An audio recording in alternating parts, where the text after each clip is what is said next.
science unlock the secrets of the paranormal? Our mission is to unravel the mysteries of the spooky, but we do it through the lens of science and not sensationalism. We are Mount Washington Valley Spirit Paranormal Investigators. We're committed to exploring the techniques used in the field, always prioritizing critical thinking, often finding natural explanations for seemingly paranormal events. And now, here's the host of the Mount Washington Valley Spirit Podcast, Eric Extreme. Hello, and thank you for joining me on the Mount Washington Valley Spirit Podcast. I'm your host, Eric Extreme. Here, we're dedicated to exploring unexplained phenomena through a scientific lens. Today, we're diving into a topic that's absolutely critical to understand for anyone involved in paranormal investigations: cognitive bias. Now, what exactly is cognitive bias? Our minds can sometimes tilt or skew what we see, hear, and remember. These biases are mental shortcuts that help us make sense of the world, but they can subtly push our judgments into a particular direction without us even realizing it. In the context of paranormal investigations, bias can be a significant issue, potentially leading to misinterpreted data and inaccurate conclusions. It can cause us to focus on specific aspects of an environment while overlooking others, or to interpret ambiguous sensor readings in a way that confirms our pre-existing beliefs or desire to witness paranormal activity. In this episode, we'll explore what cognitive bias is, why it appears so frequently in our line of work, the specific patterns to watch out for, and most importantly, how to develop an investigation process that actively minimizes bias. Our goal here is to protect our clients by providing the most accurate assessment possible, ensuring quality of our investigations through sound methodology, and safeguarding our team's credibility by adhering to the highest scientific standards. Let's delve deeper into what cognitive bias actually is. Cognitive biases are systematic patterns of deviation from the norm or rationality in judgment and decision-making. It's important to understand that bias isn't a character flaw. It's an entirely normal product of human cognition. Our brains are wired to favor speed and coherence. They prefer a simple, easy-to-understand story to a complex, confusing pile of facts. They naturally gravitate towards patterns rather than randomness, and they tend to prefer what feels familiar and comfortable over what is uncertainty and unknown. While these preferences can be beneficial in our daily lives, for example, quickly recognizing a familiar face in the crowd, they can be quite problematic in investigations. They can steer us away from established methodology and towards confident but ultimately incorrect conclusions. For example, suppose we are investigating a location with a history of reported paranormal activity. In that case, our brains might be more inclined to interpret ambiguous sensor readings as evidence of paranormal phenomena, even if there are perfectly natural explanations for these readings. Whether you are a ghost hunter seeking to find a paranormal presence, or a paranormal investigator seeking to understand the science behind naturally occurring phenomena misperceived as paranormal, cognitive bias affects us all. In this discussion, we will differentiate between ghost hunting and paranormal investigation. This distinction is not intended to diminish the value of either approach, but rather to highlight the importance of using appropriate methodologies for different objectives. While the terms are often used interchangeably, their historical separation reflects fundamentally different approaches to data collection and interpretation. The reason I'm distinguishing between ghost hunting and paranormal investigation is to highlight how biases can manifest in both approaches, though in different ways. While ghost hunting might be more susceptible to biases stemming from personal experiences and expectations, paranormal investigation isn't immune. Even with scientific tools and methods, investigators can still fall prey to confirmation bias, selectively interpreting data to support pre-existing hypotheses, or to the anchoring bias, over-relying on initial assumptions even when contradictory evidence emerges. By acknowledging these potential pitfalls in both areas, we can foster a more critical and objective approach to exploring the unexplained, regardless of the specific methodology employed. Exploring unexplained phenomena is a captivating pursuit for many, and ghost hunting is a term often used to describe the most popular way of engaging with these mysteries. This approach often centers on personal experiences and immediate sensory impressions, making for a highly engaging and meaningful activity for the ghost hunter. For example, some ghost hunters may seek to connect with spirits through methods such as electronic voice phenomena or Ouija boards, while others prefer to capture photos or videos and interpret them for potential signs of paranormal activity. To aid in their explorations, ghost hunters often utilize a variety of devices, some of which have gained recognition through their portrayal in popular television shows and movies. These devices can include EMF meters, like K2 meters and REM pods, digital voice recorders, ovulists and spirit boxes, and SLS cameras. As this is a podcast focused on scientific principles, I should know that these methods and tools have not been scientifically validated for the purpose of detecting, communicating with, or measuring paranormal phenomena. Available proof is entirely subjective. As such, while ghost hunting can be rewarding and personally fulfilling way for many people to explore the unknown, we must acknowledge that conclusions drawn from it are not typically considered scientifically validated. Paranormal investigation, as we define it here, emphasizes a systematic and scientific approach to the subject. The process begins with a comprehensive pre investigation centered on an in depth interview. This interview is designed to uncover potential cognitive and environmental misinterpretations and misunderstandings of building infrastructure, as well as obvious sources of various mechanical influences that can lead to the misperception of paranormal activity where there is a natural cause. By leveraging a strong understanding of human perception, environmental influences, and typical infrastructure properties during the interview, the reported phenomena can often be resolved without the need for on site environmental assessments or infrastructure reviews. When an on site investigation is necessary, the goal is to move far beyond anecdotal evidence and personal interpretations. This is achieved by prioritizing observation, experimentation, and data collection. A range of calibrated and scientifically validated tools is used. For example, calibrated electromagnetic field meters with proper shielding and frequency filtering enable the precise measurement of electromagnetic fields, allowing for the distinction between different sources. Infrasound and ultrasound detectors identify low and high frequency sound waves that may influence human perception or affect building structures.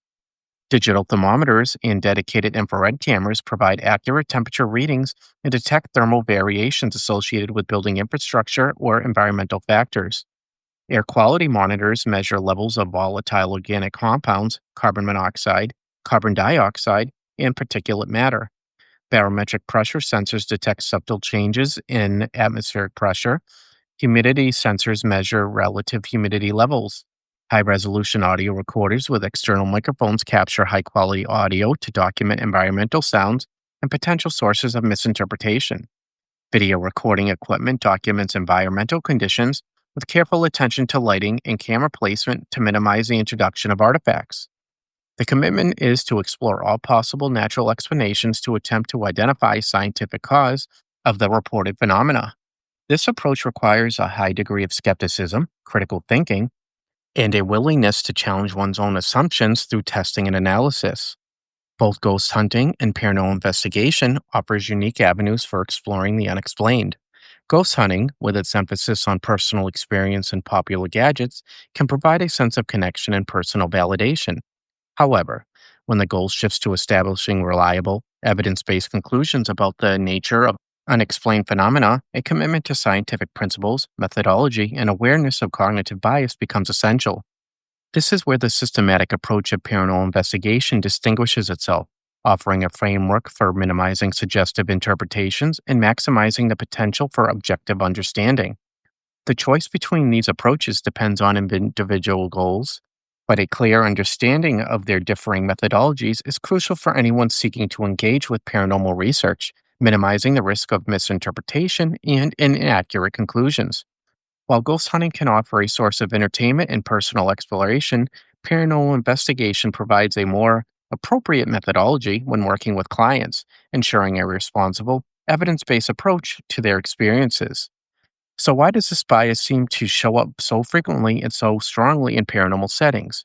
Well, even in science based investigations, several factors can amplify bias. We're often working in complex environments with multiple potential sources of interference.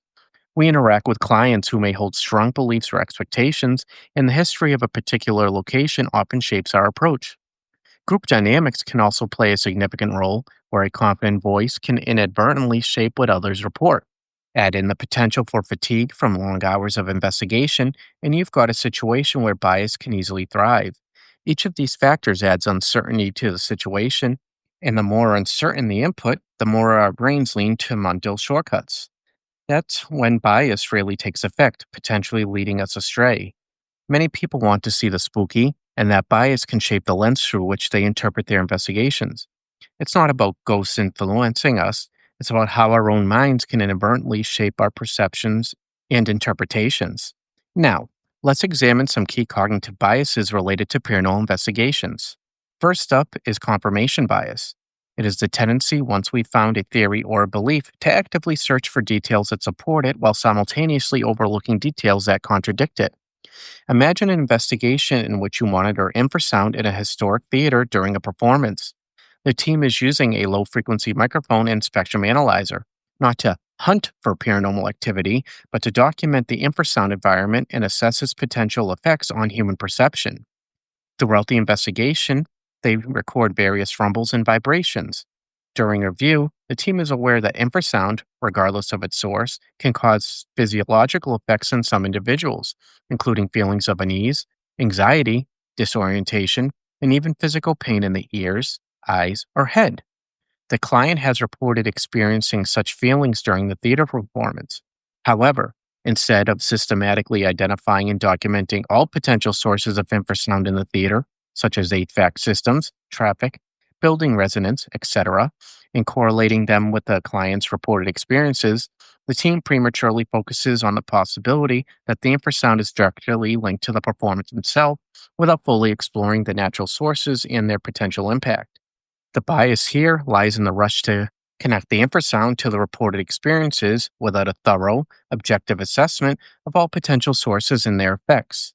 To combat confirmation bias after formulating an initial hypothesis, dedicate equal time and effort to actively searching for evidence that disproves it.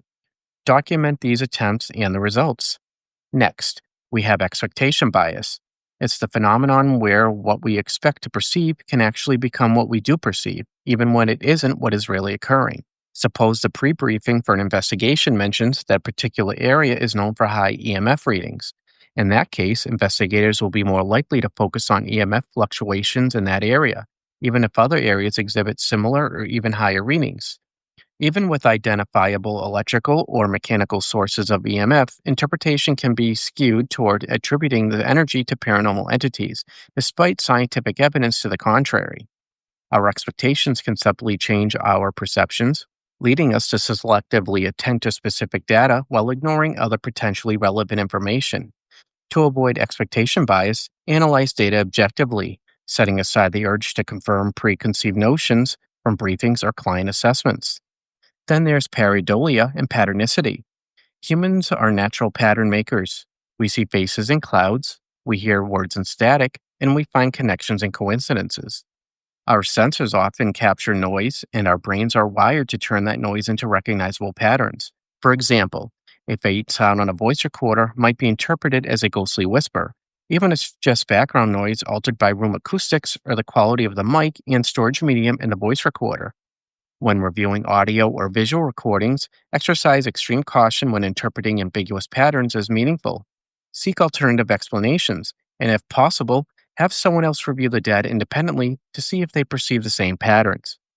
Availability and salience also play a role. The most vivid or recent story or image is often the easiest to recall, and therefore feels more likely to be relevant. For example, suppose a recent investigation successfully identifies a natural infrasound source as a cause of reported perception of paranormal activity. In that case, investigators might be tempted to attribute similar phenomena in subsequent cases to infrasound prematurely. However, it's crucial to avoid the shortcut and instead conduct a thorough analysis of all potential sources, regardless of whether infrasound seems like an obvious explanation. Angering bias can also affect investigations. Imagine a trainee learning from a more experienced ghost hunter who believes ghosts cause cold spots. That initial idea can be difficult to shake, even when presented with contradictory evidence. For example, even if a seasoned paranormal investigator demonstrates that an electrostatic analyzer reveals a cold spot is due to the elevated ion levels from static electricity buildup caused by people walking across carpeted floors, the trainee, influenced by the anchoring bias of their mentor's belief, might still insist the ghost is somehow involved, perhaps claiming the ions are amplifying the paranormal activity, even though scientific evidence doesn't support such a claim. Framing effects can also influence our interpretations. The way we word a report can subtly change how readers interpret it. For example, if we describe a gas detector reading as a chemical anomaly, readers will naturally lean towards an unusual or unexplained cause. However, if we refer to the same reading as outgassing from new construction materials, readers are more likely to attribute it to a normal environmental factor. Selection and survivorship bias can also skew our perceptions. An HVAC technician assisting in the investigation might be quicker to suspect a faulty system, even if other explanations are more likely. They might vividly remember that one case where they correctly identified a faulty HVAC system as a source of unusual sounds, and this success makes them more likely to jump to that conclusion again, even when the evidence points elsewhere. Memory reconstruction and source confusion are also important to consider. Memory isn't a perfect recording. Details can change over time. For example, imagine a team reviewing a client's statement. The client mentions feeling uneasy, but didn't specify a time. During the team discussion, someone suggested it was around 3 a.m. Later, everyone might remember the client specifically stating they felt uneasy at 3 a.m., even though it was a team member added the detail. Observer expectancy and demand characteristics can also influence investigations. A lead investigator who frequently nods in agreement when someone suggests a possible link to building infrastructure might subtly encourage others to focus on infrastructure related explanations, even if other avenues of investigation are more promising. The desire to align with the leader's perceived preferences can be a surprisingly powerful influence. Finally, there's the clustering illusion and the law of small numbers. Imagine an investigator monitoring ultrasound levels and noticing three consecutive spikes within a short period of time. They might conclude that something significant is happening, even if those spikes are within the normal range of background ultrasound, and in an extended monitoring period would reveal them to be statistically insignificant. It's easy to see a string of events and assume something meaningful is happening, even when the underlying process is entirely random. Now, let's discuss how to perform a paranormal investigation. The first step in a science based paranormal investigation is a comprehensive interview with the client. It is more than just hearing their story, it's about gathering detailed, specific information to build a complete picture of the reported experiences and the individuals involved. We need to understand not only what they are experiencing, but also why they might be experiencing it. Therefore, the interview must delve into several key areas, taking into account the numerous cognitive effects of human behaviors that can easily explain the possible misperception of paranormal activity. When conducting the client interview, use open ended questions and avoid leading the client towards any particular interpretation of their experiences. We need to understand the nature of the reported experiences. What exactly are they experiencing? When did it start? How often does it occur? What are the specific details of each event, including sensory details, timing, and location? What is the impact of these experiences on their daily life? We also need to understand the individuals involved. Who is experiencing these events? What are their backgrounds and personal histories? What are their typical daily routines? The interview must also explore cognitive and behavioral factors. What are their belief systems about the paranormal, spirituality, and the nature of reality? And how might these beliefs be influencing their interpretation of the events? How susceptible are they to suggestive impriming? What is their current emotional state? And how might emotions like anxiety, fear, or stress be affecting their perceptions and interpretations? We also need to consider the social context in which these experiences occur. Are they alone or with others? Is there other social pressures to conform to certain beliefs or interpretations? What are their coping mechanisms for dealing with stress and anxiety? What are their sleep patterns and sleep qualities? And what is their medical history, including any conditions or medications that could be altering their cognitive function or sensory perception? Understanding the environment is also key. What is the layout of the location? What are the building materials? What are the typical environmental conditions such as temperature, humidity, and noise levels?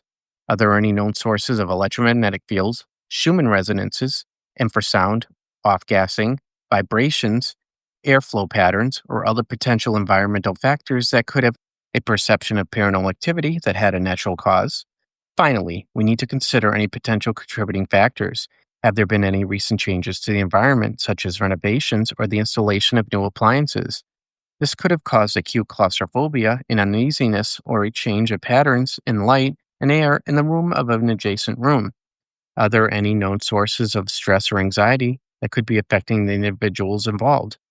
Create a checklist of potential sources of environmental interference and use it to systematically rule out natural explanations before considering paranormal causes.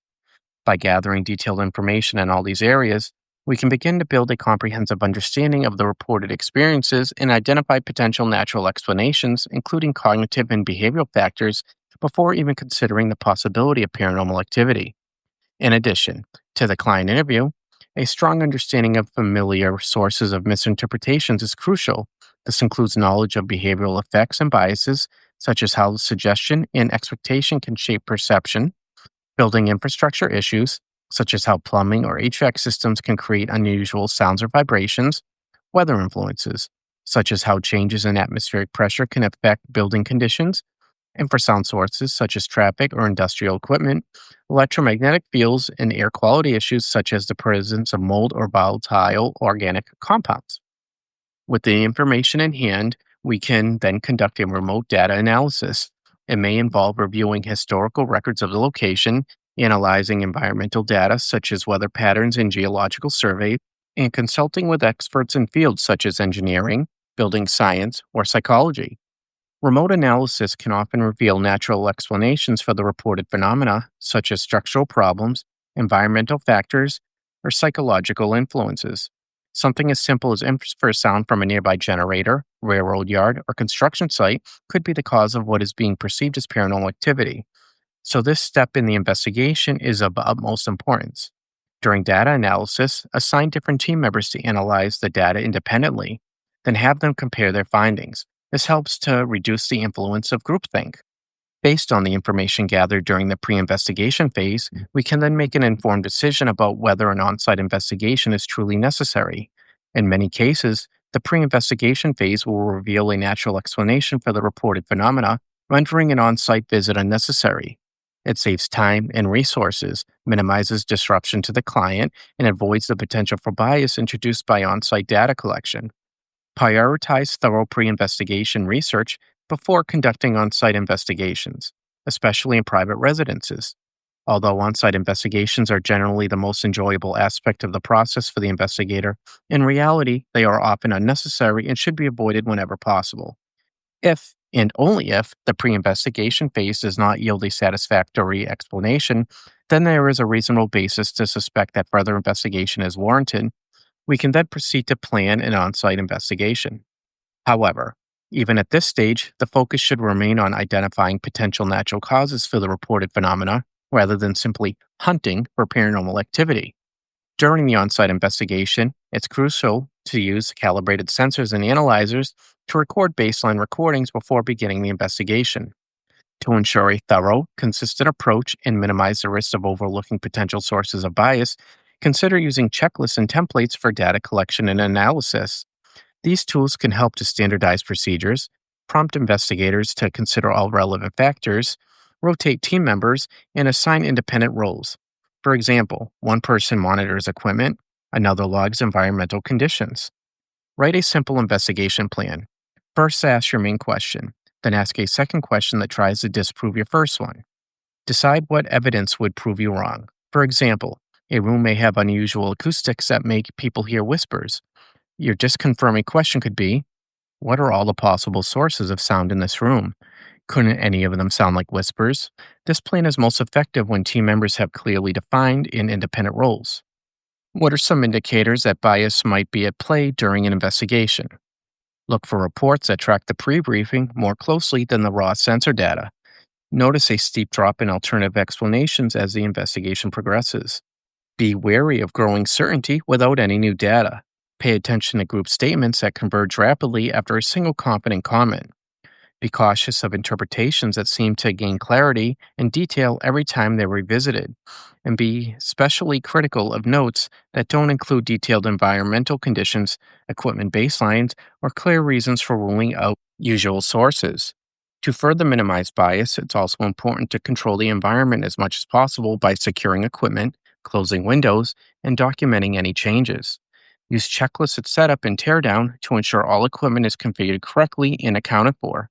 Calibrate sensors and analyzers against established references each time you use them to ensure accuracy and reliability.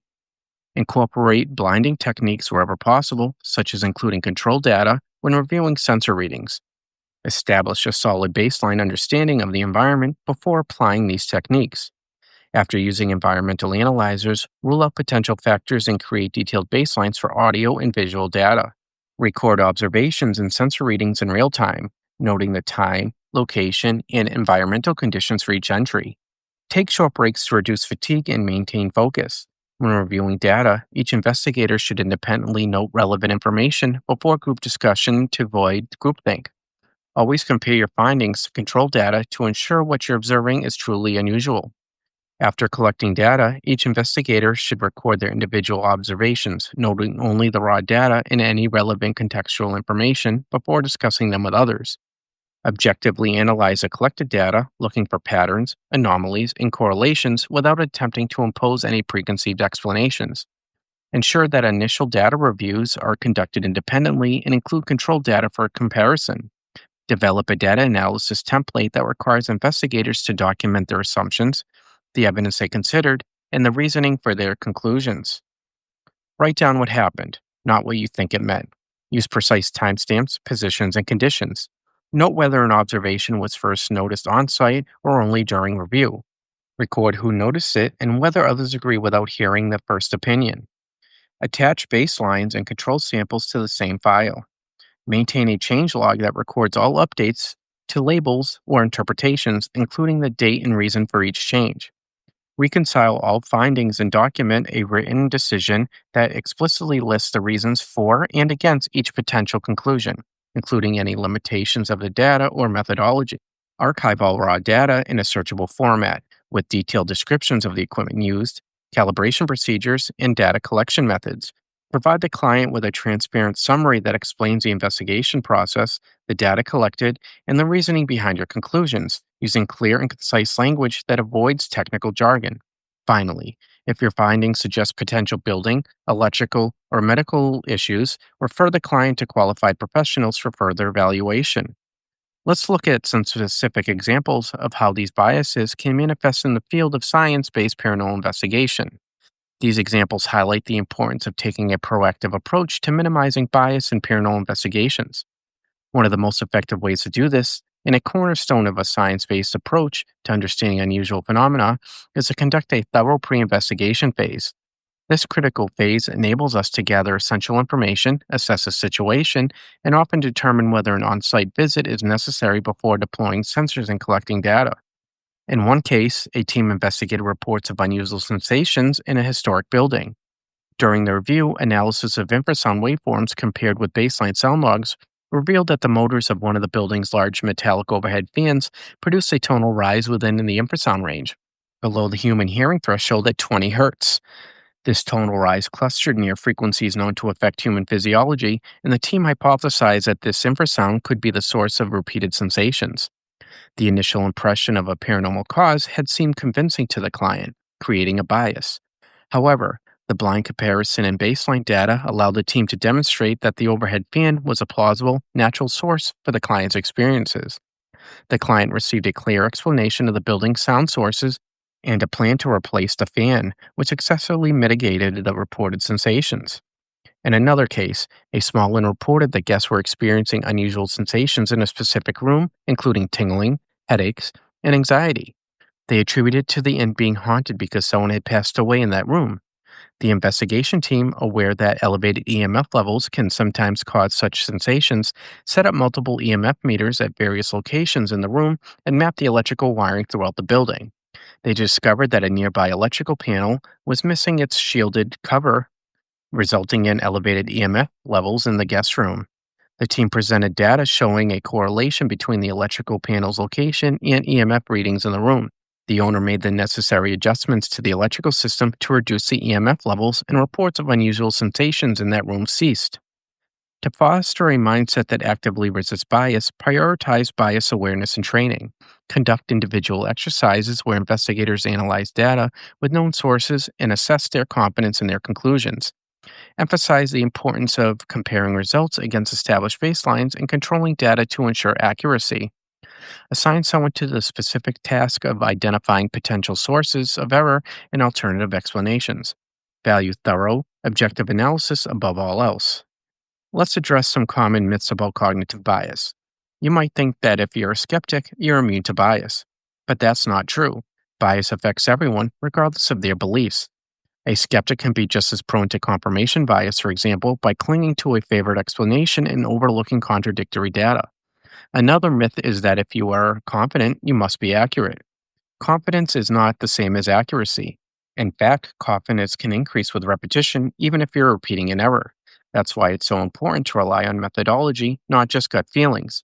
Finally, many believe that technology can eliminate bias. We often think that technology is objective, but the truth is that people choose the settings, position the sensors, and interpret the data. Bias can also creep in at every step of the process unless you build in safeguards. In conclusion, understanding cognitive bias is essential for anyone involved in paranormal investigations.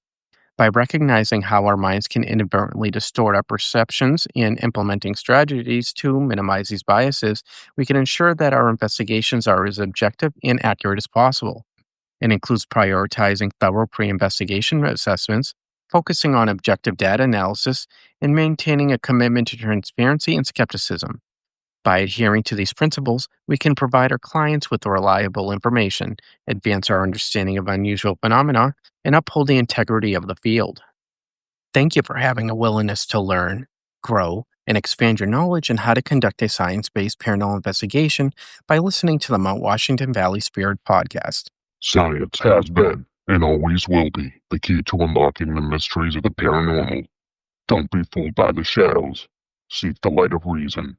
Remember, trust no one until rationality has exhausted all logical possibilities. I want to believe, but science must be your guide, because the truth is out there, just beyond the veil. Until next time, stay skeptical. Thanks for joining us on the Mount Washington Valley Spirit Podcast. We hope you'll continue to explore the scientific side of the unexplained with us.